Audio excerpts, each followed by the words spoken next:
La hausse de la fréquence respiratoire chez le chien est un signe de décompensation cardiaque. Ainsi, il est très important de savoir la mesurer et d'en réaliser le suivi.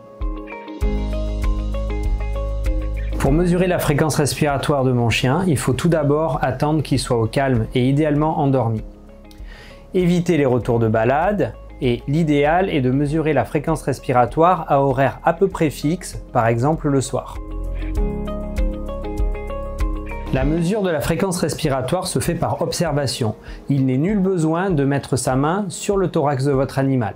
Pour mesurer la fréquence respiratoire, on va compter le nombre de mouvements respiratoires, inspiration ou expiration sur 1 minute. Lors de l'inspiration, le thorax se gonfle et s'écarte vers l'extérieur. Lors de l'expiration, il revient en position initiale. Une astuce consiste à regarder les poils du thorax ou du flanc bouger sur fond d'un tapis ou de toute surface colorée.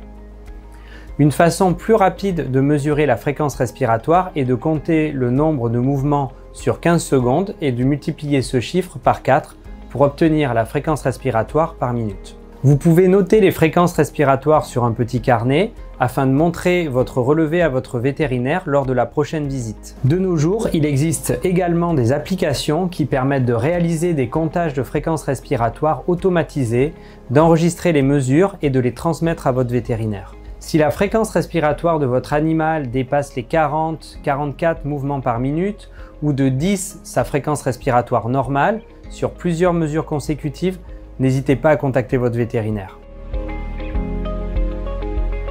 Il existe quelques erreurs fréquentes à éviter et quelques trucs et astuces que je vais vous donner. Tout d'abord, ne pas mesurer la fréquence respiratoire après un effort.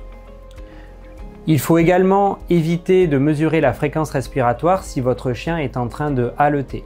Cela va fausser la mesure. Attention, lors d'administration de corticoïdes, la fréquence respiratoire peut augmenter de façon artificielle et fausser les résultats.